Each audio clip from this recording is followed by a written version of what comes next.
আসসালামু আলাইকুম। আশা করি সবাই ভালো আছেন। তো আজকের আমাদের যে ভিডিওটা সেটা একটু ভিন্ন টপিকের।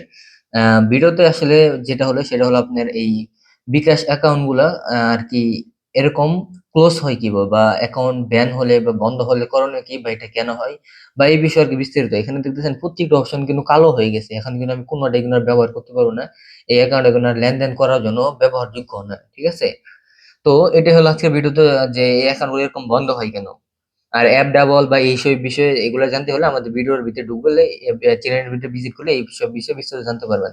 তো মেইন টপিকে আসি, ঠিক আছে? বিকাশ অ্যাকাউন্ট কেন এরকম বন্ধ হয়? দেখেন, এটা বন্ধ হওয়ার কয়েকটা কারণ আছে। তার আগে বলে রাখি যে এই অপশনগুলো কিন্তু একটু ব্যতিক্রম হতে পারে। যেমন আমার এখানে যে বন্ধ হয়েছে সেটা হলো শুধু এড মানির অপশনটা চালু আছে। মানে টাকা অ্যাকাউন্টে ঢুকবে কিন্তু বাইর হবে না। দেখেন বিকাশ কত বড় বাটপার, কি বলবার? টাকা অ্যাকাউন্টে ঢুকবে কিন্তু টাকাটা কিন্তু এখানে বের হবে না। আমি সেন্ড মানিও করতে পারবো না, মোবাইল রিচার্জও করতে পারবো না, ক্যাশ আউট পেমেন্ট কোনটাই কিন্তু করতে পারবো না। যদি আমি অপশনে ক্লিক দিই, দেখেন ফিউচার ব্যবহারযোগ্য নয়। তো অনেকের অপশন আবার ব্যতিক্রম হতে পারে। অনেকের সেন্ড মানি সহ সব একবার কালো হয়ে যাবে। মানে সব মানে অব্যবহারযোগ্য হয়ে যাবে। অনেকের দেখা যায় শুধু ক্যাশ আউটের অপশন চালু থাকে আর সব কালো হয়ে যায়। অনেকের সবগুলাই। যেমন আমারটা একটু ব্যতিক্রম হয়েছে। একেকজনের একেকটা হতে পারে, আবার অনেকের সবগুলো হয়ে যেতে পারে। আবার অনেকের অ্যাপই ঢোকা যাবে না। মানে অ্যাকাউন্ট একবার সাসপেন্ড করে দিবে, অ্যাপেই ঢুকতে পারবে না। অ্যাপে ঢুকতে গেলে বলবে যে অ্যাকাউন্ট আর কি অ্যাপে ঢোকা যাবে না, বা বিকাশ অ্যাকাউন্টে কোথাও একটি সমস্যা হতেছে, এটিসি বিভিন্ন প্রবলেম দিবে। আর এই সমস্যাটা এতটাই ভয়ানক যে এটা আসলে যাদের হয় তারাই বুঝতে পারবে যে আসলে এটা সমাধানের মানে করাটা খুবই কঠিন। তারপর আমি সমাধানের কয়েকটা ওয়ে বলবো, তার আগে বলবো যে এই সমস্যা হয় কেন, ঠিক আছে? তো দেখেন বেসিক্যালি বিকাশ কিন্তু জনপ্রিয় একটা মোবাইল ব্যাংকিং, আমরা সবাই কম বেশি ইউজ করি এবং এখানে কিন্তু অতিরিক্ত লেনদেন হয়। তো ১ম যে কারণে সাধারণত এগুলা এরকম বন্ধ হয় তার মধ্যে অন্যতম কারণ হলো যে অস্বাভাবিক লেনদেন। যদি কোন প্রকার মানে আপনার অ্যাকাউন্টে একটু অস্বাভাবিক লেনদেন হয় এবং বিকাশ কোম্পানির কাছে বিষয়টা সন্দেহজনক মনে হয় যে আপনি অতিরিক্ত লেনদেন করতেছেন এবং সেটা আসলে বিকাশের কাছে একটু অবৈধ মনে হয় বা অস্বাভাবিক মনে হয়, সেক্ষেত্রে কিন্তু বিকাশ এরকম বন্ধ করে দেয় সাধারণত। আবার আরেকটা কারণ হলো সেটা হলো যে অ্যাকাউন্টের রিপোর্ট। অনেকেই দেখা গেছে কোনো কারণবশত আপনার অ্যাকাউন্টে রিপোর্ট মারতে পারে। সেটা শত্রুমি করে বা সেটা আপনি যদি কারো সাথে ফলস করেন বা কারো সাথে আপনি প্রতারণা করেন, সে কারণেও হতে পারে। বিভিন্ন কারণে আপনার অ্যাকাউন্টে কেউ রিপোর্ট করে বিকাশ অফিসে কল দিয়ে যে অমুক অ্যাকাউন্টে এরকম করেছে, তাহলে কিন্তু এই সমস্যাটা সাধারণত হয়। ঠিক আছে? তাহলে এই সমস্যাটা হয়। সেটা শত্রুমি করেও করতে পারে বা সেটা রিয়েলিটি ভাবেও করতে পারে। যেভাবে হোক যদি রিপোর্ট করে তাহলে এই সমস্যাটা সাধারণত হয়। যদি আপনার অ্যাকাউন্টে এরকম রিপোর্ট করে। আর এই রিপোর্টে এতটাই ভয়ানক, আপনার অ্যাকাউন্টে যদি টাকা পাঠানো হয়, মানে টাকা না পাঠায়ও রিপোর্ট করতে পারে। ধরেন আপনার বিকাশ নাম্বারটা আমাকে দিলেন। ওই নাম্বারে আমি টাকা পাঠালাম না। তারপরে যদি আমি বিকাশ অফিসে কল দিয়ে বিষয়টা আমি ওদেরকে ওইভাবে বলি, একটু ভুলভালও একটা ইনফরমেশন দিয়ে বলি, তাও কিন্তু বিকাশ অ্যাকাউন্ট এটা বন্ধ করে দিবে। অথচ কিন্তু আপনার অ্যাকাউন্টের সাথে আমার অ্যাকাউন্টে কোনো লেনদেন হয় নাই। কারণ বিকাশের রিপোর্টটা খুবই খারাপ। ঠিক আছে? এটা বিকাশ কোম্পানিরা এই নিয়মটা আসলে কার্যকরী না। এটা যারা এরকম পরিস্থিতি পড়ছেন তারাই বুঝতে পারতেছেন। যে বিকাশ এই দিক দিয়ে কি বলবো, মানে এতটাই সিকিউরিটি দিয়ে সাধারণ গ্রাহকদের মাঝে অসুবিধায় ফেলাই দেয়।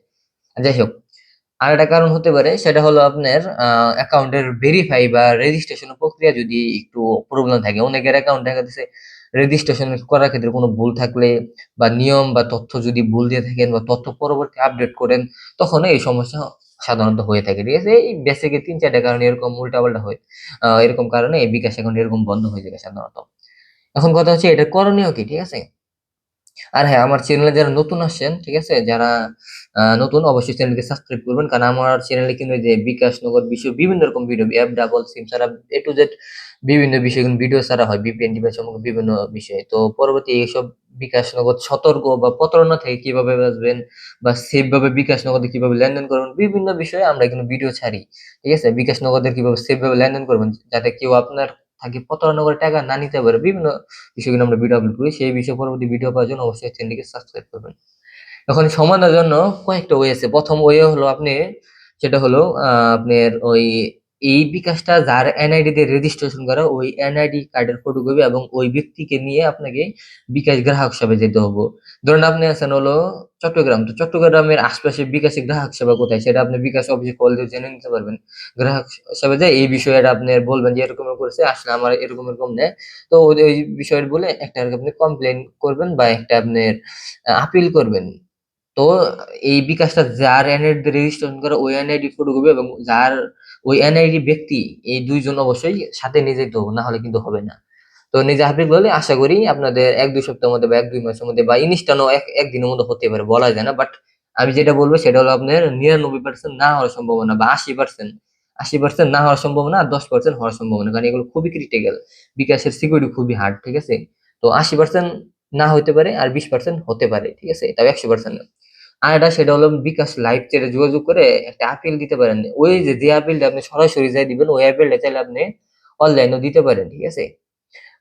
ওই বিকাশ লাইভ চ্যাটে যেয়ে বলবেন যে, "আমি এই যে এরকম, এরকম সমস্যা, আমি একটা এই বিষয়ে রিপোর্ট বা আপিল লিখতে চাই, বা এরকম এই সমস্যা সমাধানের জন্য একটা আ দরখাস্ত লিখতে চাই।" তো তারা দরখাস্ত জন্য একটা ফর্ম দিতে পারে, অথবা আপনি নিজে একটা দরখাস্ত বানায় ওই লাইভ চ্যাটে জমা দিবেন, বা বিকাশ মেইলেও জমা দিতে পারেন, ঠিক আছে? তারপর এটা ওরা ১, ২ বা ৩, ৪ দিবসের মধ্যে জিনিসটা ভেরিফাই করে, যাচাই-বাছাই করে, যদি মনে হয় যে অ্যাকাউন্টটা ঠিক করার মতো উপযুক্ত, তাহলে আপনার এটা ঠিক করে দিবে। আর না হলে ঠিক করে দিবে না। তবে আমি আরো অনেকেরই অ্যাকাউন্ট এরকম হয়েছে, ঠিক আছে? আমি অনেকের সাথে কথাবার্তা বলে এই বিষয়গুলো যাচাই-বাছাই করে দেখেছি যে এরকম হলে সাধারণত না হওয়ার সম্ভাবনাই অনেক বেশি থাকে, আর হওয়ার সম্ভাবনা খুব কমই থাকে। ঠিক আছে? এবং আপনার অ্যাকাউন্টে হুটহাট করে এরকম হয়ে যায়, বা কোনো সবচেয়ে মানে কার্যকরী হওয়ার সম্ভাবনা থাকে কোনগুলাতে বেশি? যদি কেউ রিপোর্ট না করে। যদি কেউ রিপোর্ট করে তাহলে দেখা যাচ্ছে হওয়ার চান্স খুবই কম। আর যদি রিপোর্ট না করে এমনি, এমনি হয়ে যায় তাহলে দেখা যায় জিনিসটা হওয়ার চান্স খুবই বেশি। তো ওই বিষয়েও বিকাশ অফিসে কথা বলে জেনে নিবেন যে আসলে আপনার অ্যাকাউন্টটা কোন কারণে বন্ধ করা হয়েছে। অনেকের ক্ষেত্রে কি জানেন? বিকাশ কোম্পানি এত খারাপ যে কারণটাও আপনাকে বলব না যে কেন বন্ধ করছে। শুধু বলব যে বিস্তারিত জানতে গ্রাহক সেবায় যান, গ্রাহক সেবায় যান। এতটা খারাপ। আর আমার এই অ্যাকাউন্ট বলতে এটা আসলে আমার না, জাস্ট আপনাদের দেখার সাথে একটা অ্যাকাউন্ট আমি রাখছি এখানে। অনেকদিন আগের একটা অ্যাকাউন্ট, রেজিস্ট্রেশনের সমস্যার কারণে এই অ্যাকাউন্ট এরকম হইছে। ঠিক আছে? তো আশা করি আপনাদেরকে এই বিষয়ে একটা ভালো বিস্তারিত গাইডলাইন দিতে পারছি। তো এরকম সমস্যার আসলে আপনারা সারাদিন অনলাইনে ঘাইটা কোনো সমাধান পাবেন না। সমাধান হলো যে বিকাশ কোম্পানির সাথেই। কোনো ডায়াল বেট করে হাবিজাবি কোনোভাবেই কিছু সমাধান পাবেন না। বিকাশ কোম্পানি ছাড়া কোনো সমাধান নাই। ঠিক আছে? তো পরিশেষে এটাই বলব। অবশ্যই আপনারা চ্যানেলকে সাবস্ক্রাইব করুন পরবর্তী আপডেট ভিডিও পাওয়ার জন্য। ওকে? আসসালামু আলাইকুম।